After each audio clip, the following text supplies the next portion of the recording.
지난 한두 달간 연예계뿐만 아니라 정치계까지 뒤흔들렸죠. 미투라고 하는 사회 현상이 있었습니다. 그 아우성 속에서도 3월의 봄은 2월을 건너 어김없이 찾아왔습니다. 봄비가 내리기도 했고요. 그리고 벚꽃이 기다려지기도 합니다. 안녕하세요. 스토리스텔러의 임신희, 홍정임, 이성숙입니다. 네, 이번 책은요, 아프리카 트럭 여행이라는 책입니다. 이 책을 선정하신 분은 우리 성숙님이신데요. 책을 어떻게 찾아내? 이 책이 벌써 2005년도 출간 책인데 10년 이상의 세월을 훌쩍 넘어서 성숙 씨에게 확 다가갔는지 알려주시죠. 지난번 우리 녹음 때 읽고 녹음했던 그 책 연장선상에서 이렇게 이런저런 책을 읽다 보면 소개가 많이 되잖아요. 그래서 그 연장선상에서 켄 윌버시의 통합심리학 관련되는 책을 한번 읽어보고 싶다 해서 시도를 했는데 그 당시 제 개인적인 심리적으로 좀 힘들어서 그런지 책이 눈에 안 들어오더라고요. 그래서 좀 고민도 하고 하다가 도서관 기웃기웃 하는데 여행이라는 제목이 눈에 띄었고요. 그리고 또 제가 평상시 제 사고 체계의 어떤 밑바닥을 훑어봤을 때 어떤 게 있을지는 모르겠지만 서구권 내지는 유럽권보다는 아프리카나 인도나 몽골, 티벳 이런 쪽 여행을 하고 싶어 했는데 아프리카 그것도 일반 여행이 아니고 트럭 여행이라고 적혀 있길래 딱 꽂혔었어요. 그래서 이 책을 한번 읽고 토론해 봐야 되겠다. 여행이 우리 생활에 주는 어떤 의미도 있을 것 같고 해서. 네, 저희도 그래서 덕분에 멀리만 느껴졌던 아프리카를 한번 살짝 아프리카를 한번 이렇게 이렇게 들춰보고 온 느낌이었습니다.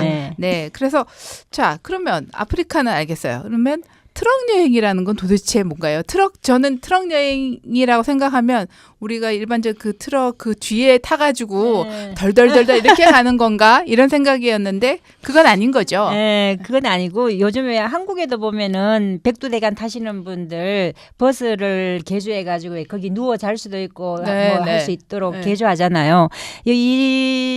여기에서의 트럭 여행도 개인이 트럭을 가지고 여행하는 건 아니고요. 트럭을 개조해서 만든 버스로 이동을 하는 거고요. 그 안에서 간략하게는 먹는 것도 해결하고 자는 것도 해결하고 때로는 텐트를 치고 숙박을 해결하기도 하지만 그렇게 하는 걸로서 김인자 씨가 한 아프리카의 동북부 쪽 네, 7개국이라고 나는데 어느 나라였죠? 짐바브웨, 그다음에 잠비아, 말라위, 탄자니아, 케냐 이렇게 쭉 올라갔다가 다시 되돌아오는 그런 일정인 로 구성되어 있더라고요. 네, 알겠습니다. 그러면 저희가 생각하는 트럭 여행이라는 것은 그런 트럭 뒤에 타고 덜덜 가면서 가는 것이 아니라 아마 아프리카가 그렇게 자연 환경도 그렇지만 개인이 여행하기에는 좀 위험한 수도 있고 여러 가지로 하기 때문에 이 여행사가 주로 백인들이 많이 유럽 사람들이 많이 이용하던 것이라면서요? 네, 아카시아 아프리카 여행사인데 아마 영국 그쪽에서 운영하시는 여행사인 것 같고요. 책 읽으면서 새롭게 느낀 거는 우리가 생각하는 그 아카시아 나무가 아니고 아카시 나무라고 하는 거고 여기 아프리카에서 어떤 아카시아 나무는 또 다른 종류인 것 같더라고요. 종류가 다른 것이고. 네, 그렇습니다.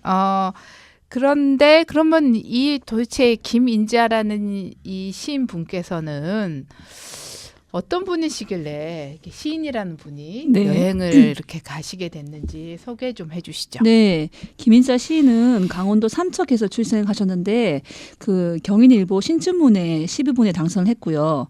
같은 해 시 전문지 현대시학 시를 찾아서로 등단했는데요. 저서로는 시집 겨울파나 나는 열고 싶다, 상어 때와 놀던 어린 시절, 슬픈 농담이 있고요. 산문집으로는 그대 마르지 않는 사랑, 세상에서 가장 아름다운 선물과 여행서를 또 쓰셨더라고요.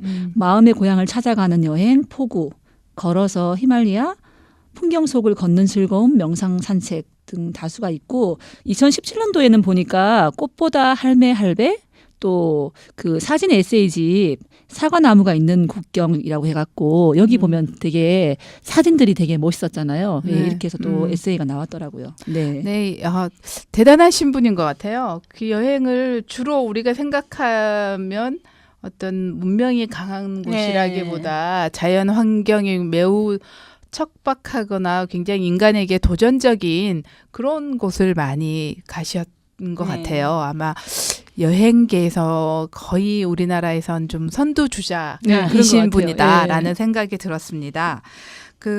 우리가 이제 그 작가에 대해서 알았는데 이 책을 읽으면서 이제 각자가 느낀 그 느낌이 있으실 것 같아요. 일단 책을 어떻게 보고 네. 드셨는지. 아프리카를 가본 적이 없지만 이 책에 나오는 사진들이 제일 압권이었는데요. 그러니까 개인적으로는 TV에 여행 프로그램 나오잖아요. 그럼 저는 그걸 잘 안 보거든요. 왜냐면 직접 하는 게 재밌고 내가 그걸 알아야 재밌지. 이렇게 보고 있으면 괜히 부러움만 생기더라고요. 네. 그렇죠. 네, 그래서 근데 제가 일본 여행을 한번 다녀온 적이 있는데, 네, 그 일본 여행은 제가 갔던 곳이 나오면 TV에 나오면 그게 훨씬 이제 반갑고 저기가 또 와닿고, 거기구나. 네, 네, 그래서 그게 되게 귀 기울이게 되는데 아마 이 책을 제가 지금 읽어서 그렇게 와닿지 않은 거는 아프리카를 안 갔다 와서 그럴 거고 아프리카를 갔다 오신 분이 만약 이 책을 읽는다면 아마 훨씬 더 재미있게 느껴지지 않았을까 생각이 들었어요. 저는 이렇게 읽은 소감이나 좀 이따가 제가 뭐 얘기할 거랑 약간 네. 겹치는 부분이 있어서 그때 얘기하는 걸로 하고요. 저기 오빠가 내나 아프리카 지금 근무하고 있거든요. 오, 진짜요? 정말요? 어디에서요? 뭐 지금 현재는 남아공에서 근무하고 남아공에서. 이렇게 이동하는데 네. 정말 마당에 나가면 노루 내지는 왜 그 뭐라 그러죠? 거기 그런 종류의 코끼리나 이런 게 그냥 쉽게 왔다 눈에 갔다 보인대요. 하면서. 정말 그리고 자연 그 풍경 있잖아요. 네네. 정말 아름답더라고요. 그래서 그냥 우리가 왜 동물의 세계나 이렇게 보는 거는 원경인데 그게 그쵸. 아니고 근경인데도 불구하고 어. 그런 게 정말 눈앞에 있다고 하더라고요. 그러니까 저는 오빠가 어디 동물원 놀러 간 줄 알았거든요. 그게 아니고 집 앞이었어요? 숙소 바로 앞에 그렇게 있다고 하더라고요. 그러니까 그것도 그런 것 같아요. 어떤 사람을 사진으로 봤을 때는 그 사람의 온기를 느낄 수가 없잖아요. 네. 우리가 이렇게 손도 만지고 눈도 마주치고 이렇게 해야 그 사람을 안다라고 생각할 수 있듯이 그 어떤 자연 환경이나 어떤 지역도 마찬가지인 것 같아요. 우리가 책으로 보고 사진으로 보는 건 그리고 뭐 아무리 비디오라도 동영상으로 보는 거는 건 아무래도 한계가 있고 우리가 직접 사실 그 속에 들어가서 흙 냄새도 맡고 먼지 바람도 좀 맡고 그래야지 그곳에 지역적인 그 향취를 흠뻑 느낄 수 있지 않을까 정말 신기했어요. 생겼습니다. 네. 근데 트럭 여행 가실 수 있을 것 같으세요? 저는 좋아요. 저는 이게 큰 오빠가 지금 뭐 귀농 귀촌 해가지고 시골 가 있지만 한 네. 번씩 가면은 정말 이 나이에도 트럭 뒷칸에 타고 오빠가 운전하고 조카들 같이 타고 가거든요. 그 덜컹덜컹하는 그 맛도 좋고 네. 바람이 이어가 되지 않고 그냥 제 얼굴을 치잖아요. 그런 것도 좋고 그래서 저는 사실 트럭 여행 이 책 제목만 봤을 때는 본인이 직접 트럭을 가지고 여행하나 하는 굉장히 와일드한 분이시네 싶은데 그건 아니지만은 그래도 저는 원래 텐트 치고 왜 화장실이나 뭐 취사 도구 없는 그런 거에 크게 불편함을 못 느껴요. 그러시구나. 네, 그냥 뭐 캠핑 가서도 데크 같은 거 없으면 그냥 바닥에 치고 자고 볼 일도 그냥 아무 데서나 그냥 사람들 보지 않는 곳에서도 보고 그런 게 오히려 저는 자유롭고 좋더라고요. 뭐 자고 일어나서 허리가 뻐근하느니 뭐 샤워를 못해서 찝찝하다는 그런 감보다는 훨씬 더 그런 게 본연의 삶이 이렇다면 할 정도로 저는 좋은 것 같더라고요. 정임 씨는 트럭 여행 가실 수 있을 것 같아요? 저 어떤 점이 좋을 것 같아요? 가고는 싶은 거가 여기 책이 저는 그냥 한마디로 요약하자면 길을 떠나서 해가 뜨는 걸 보고 해가 지는 걸 보고 그 바다를 보고 그리고 돌아왔다. 그게 단 것 같아요. 그러니까 그만큼 여기 보면 해가 뜨고 지면서 거기를 지나고 도시마다 다니면서 해돋이를 보는 게 아닌가 싶은데 그걸 해보고 싶긴 한데요.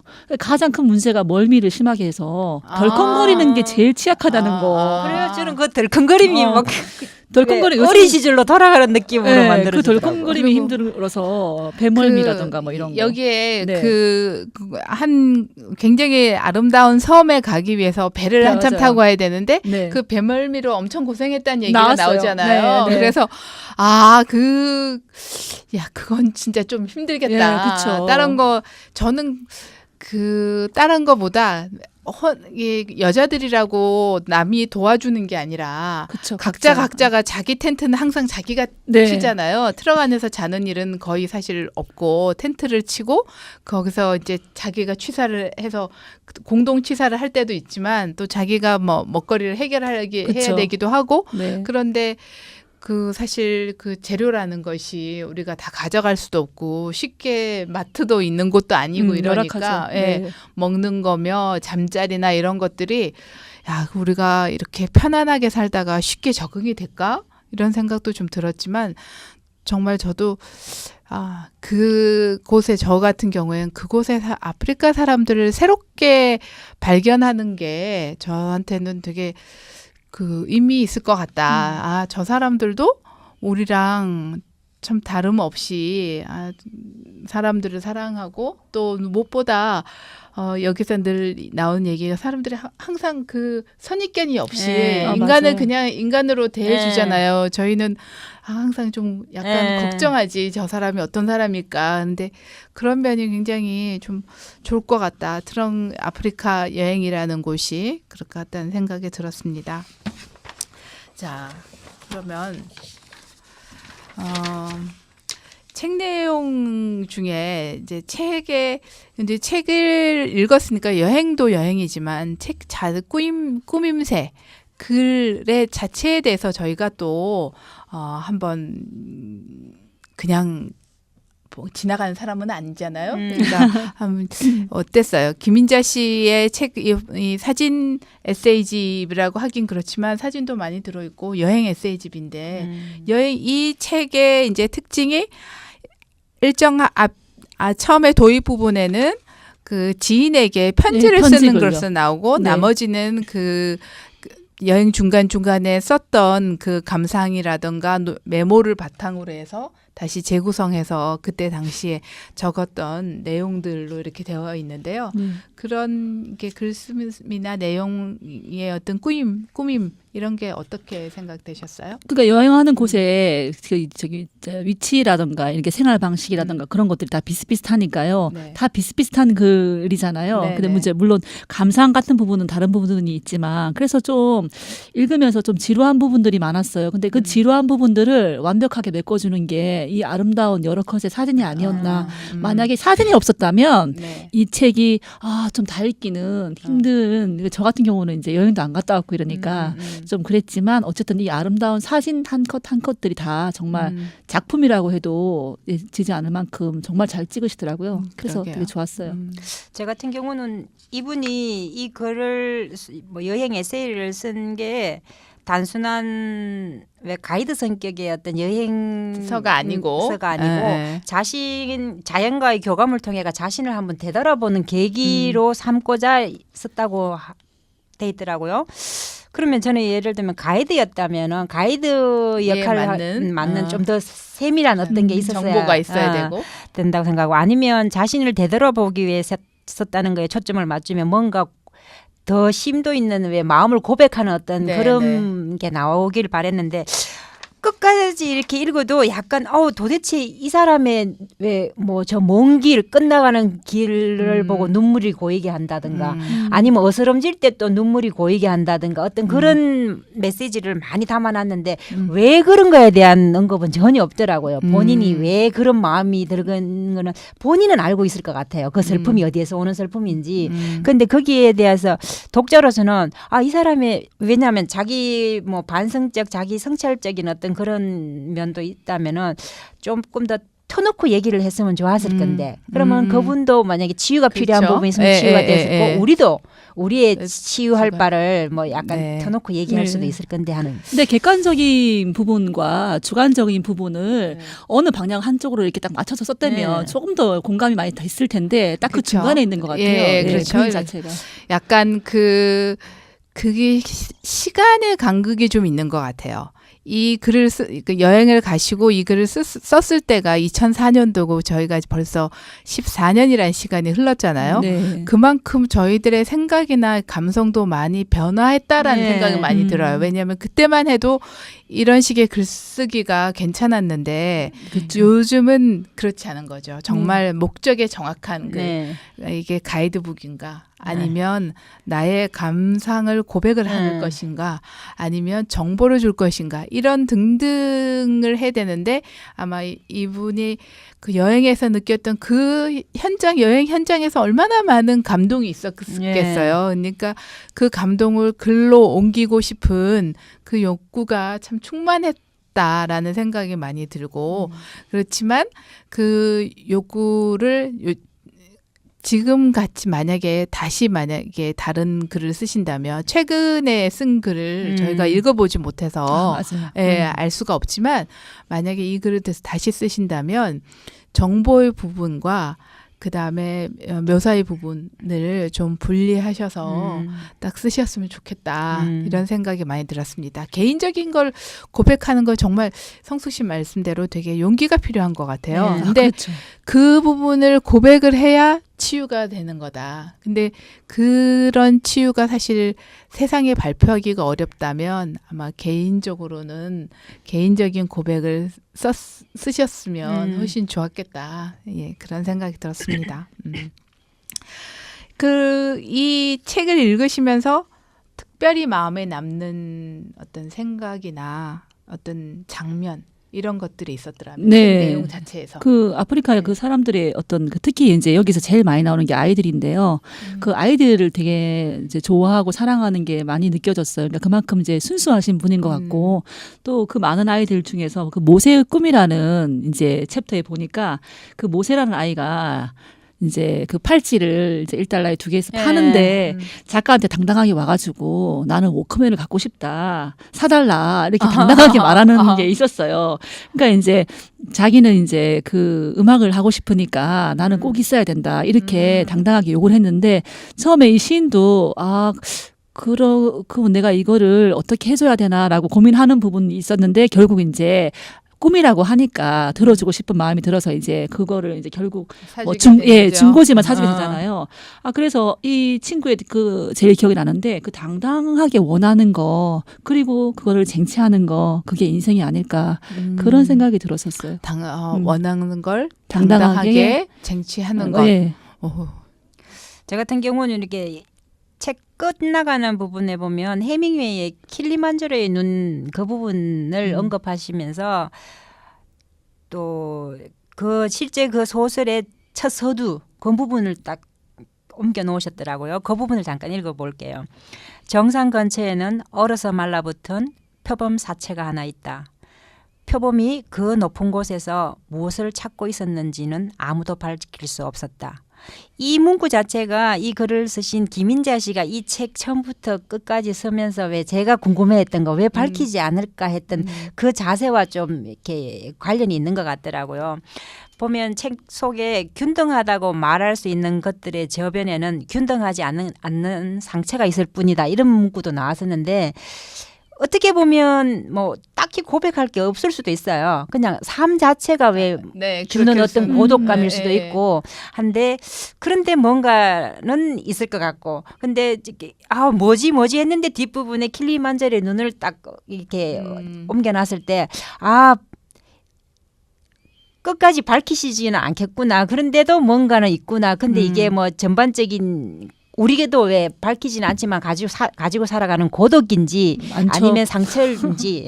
근데 근데 짐작은 가더라고요. 그냥 김인자 씨도 약간 생각하게 하고 인간으로서 살아가는 왜 한평생을 봤을 때의 어떤 그런 것도 생각이 나고 그렇더라고요.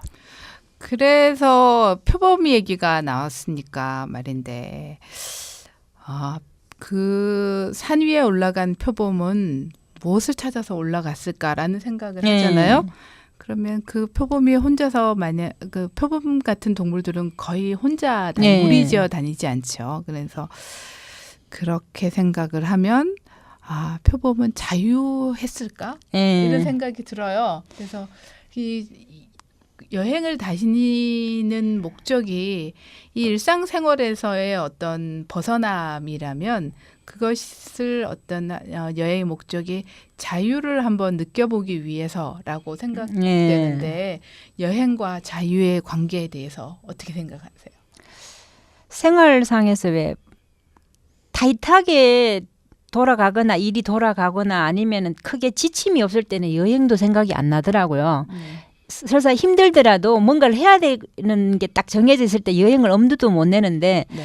그야말로 왜 정말 타이트한 이 생활 아니면 내가 생각했던 대로 풀어지지 않을 때 놓고 싶을 때 있잖아요. 그냥 모든 거 놓고 싶을 때 여행이라는 단어가 떠오르고 제 같은 경우는 뭐 처음에도 말씀드렸듯이 화려한 어떤 여행보다는 정말 왜 어떻게 보면 원시적인 아니면은 그냥 아무것도 없이 생활할 수 있는 이런 트럭 여행 그런 게 하고 싶어졌고 그런 생각이 들더라고요. 이렇게 가만히 앉아서 삼시세끼 수월하게 해결할 수 있는 이 상황이 자유로운 건지 아니면 이게 얽매인 건지 네, 어떻게 보면 얽매이잖아. 거죠. 자유롭고 먹기 싶으면은 위해서. 내 먹고 싶을 때 내가 잡아가지고 왜 술을 어로 고기도 잡고 모아서 채취도 하고 해가지고 이게 자유로운 건지 아니면 이렇게 삼시세끼를 해결하기 위해서 그렇게 고생해야 되는 게 얽매이는 건지 그런 생각이 들더라고요. 그래서 지금 우리가 뭐 그런 생활을 할 수는 없지만 한 번씩 그런 생활을 해봤을 때 또 다른 자유로움이 느껴지지 않겠나 싶더라고요. 자유는 끼니조차 얽매이지 않는 거 아닐까요? 그러니까 끼니조차 얽매이지 않고 뭐가 된다는 생각도 벗어난 채 그냥 하고 싶은 대로 내가 할 수 있는 거. 근데 지금 점점 이제 아이들이 크고 손을 이제 많이 벗어나니까 자유는 점점 많아지는데 열매는 적어지는 것 같아요. 그게 슬픔이에요. 그렇지 않아요? 네. 왜냐하면 이제 옛날 같으면 내가 해야 되는 게 있고 또 이뤄야 되는 게 있고 여기까지 뭐 목표했던 것들이 있다면 지금은 그런 것들을 하나 둘씩 이제 결과물들이 이뤄가면서. 있잖아요. 결과물들도 있고 나는 이제 어느 순간을 이제 인생의 어떤 반 이상을 살았기 때문에 자유는 더 점점 많아지는데 그런 요즘은 좀 그런 좀 이렇게 약간 쓸쓸함 그런 아쉬움들이 있는 것 같아요. 아쉬움과 네, 쓸쓸함, 네. 자유의 반대, 자유는 있지만 자유와 함께. 자유에게 그래서 제가 했던 생각이 네. 표범은 자유하면서 고독했을 거다. 네네 그죠? 그렇죠. 네, 맞는 우리에게 주어지는 자유는 항상 동전의 양면같이 네. 한쪽에는 자유, 한쪽에는 고독이다. 이렇게 정리가 되네요, 그죠? 네, 그렇죠. 네, 우리가 언젠가 저희가 어딘가 떠나고 싶다라는 생각이 들 때는 저 사람에겐 자유가 필요하구나라고 생각이 들 수도 있지만 다른 한편으로 저 사람에겐 고독의 시간이 좀 필요할 수도 있다라고 고독의 시간이 정말 필요합니다. 자유로운 시간 속에서 고독을 즐기면서 뭔가 깨쳐지지 않나 싶어지네요. 그렇죠. 인간의 나의 모습으로 돌아오기 네. 위해서는 잠시 떨어져 있는 시간, 그런 시간이 좀 필요하겠죠. 네, 그렇습니다. 자, 그런데 이제 여행 얘기가 나와서 제가 이제 이 책을 읽으니까 이제 여행에 대해서도 이제 생각을 하게 됐었어요. 저도 뭐 요즘 여행 참 다들 많이 다니시잖아요. 뭐 공항이 미어 터지고 막 다들 여행 터지고 막 사진에 막 SNS에 막 어디 갔다 막 이런 거 많이 올라오고 그러는데 오히려 요즘 사람들은 제 생각에 여행에 너무 얽매여 있다. 그런 느낌 들어요. 그런 생각 좀 많이 들어요. 그냥 그렇게 어차피 저는 그냥 갔다가 어차피 돌아오는 게 여행인데 떠나는 게 누가 그렇게 얘기를 했죠? 여행은 떠나는 게 아니라 갔다가 돌아오는 게 여행이다. 그렇게 얘기를 했는데 저는 여행을 가는 게 중요한 게 아니라 여행을 왜 내가 가야겠다라고 생각하는 건지 내 마음을 한번 잘 정리해 보는 게 좋겠다 이런 생각은 많이 들었습니다. 자, 이제 저희가 여행지를 생각을 했어요. 아프리카 여행지를 생각했는데 정임 씨는 지금 만약에 딱 다음 달에 아프리카 이제 팁을 하나 여기 다시 드리면 아프리카 트럭 여행을 30일 정도 기획을 하는데 예산은 한 500만 원 정도가 든다고 합니다. 만약에 500만 원 정도의 자금과 그다음에 한 달 정도의 시간이 있다. 어디를 여행 가고 싶으세요? 제일 가고 싶었던 꿈의 여행지는 어쨌든 인도였는데요. 네. 지금 첫 여행을 인도로 이렇게 무리하게 가기는 좀 힘들 것 같고 될수록 많은 곳을 가고 싶긴 한데 첫 번째는 이제 몽고 가고 싶어서 나랑 거기 가서 일단 같이 개 묶어서 예. 걸려있네요. 그런 로망이 있어요. 사막과 네. 그 별과 뭐 그런 제가 한번 얘기를 들었는데 그 중동 붐이 건설 붐이 한창 일었을 때 거기에 이제 파견 나갔던 근로자 분이 계시는데 그분이 이제 한국에 들어와서 지금도 그 눈에 선하게 떠오르는 그 광경이 그 중동의 사막 길을 달리면 그 자동차로 달리면 먼지가 막 모래바람이 막 일어나잖아요.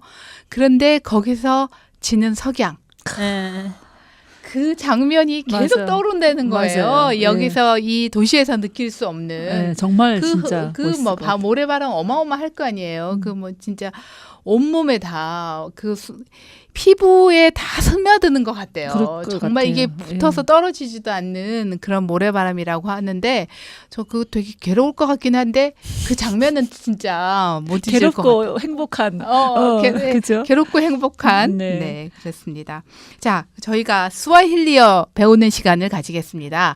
기본적으로 스와힐리어는 남아공의 그 뭐라 그러는데 표준어죠. 네네. 예, 표준어기도 하지만 아주 아프리카에서 많이 쓰이는 언어이기 때문에 기본적인 단어 몇 가지 배우면 되게 재밌을 것 같습니다. 제가 한국말로 하면 대답해 주세요. 스와힐리어로 예, 네. 환영합니다. 카리브 네, 고맙습니다. 산티사나 문제 없어요. 하쿠나 마타타 여행 사파리 천천히. 폴레 너무 이쁘지 않아요? 스와힐리에 너무 예쁜 것 같아요. 네. 살아가는 동안 만나게 되는 존재들을 카리브하고 항상 산티사나를 느끼며 힘들더라도 하쿠나 마타타라는 마음으로 사파리 속에서 내 자신을 바라보며 폴레 살아가야지요. 같이 인사할까요? 투아룸바 굿바이 감사합니다. 감사합니다. 네. 감사합니다.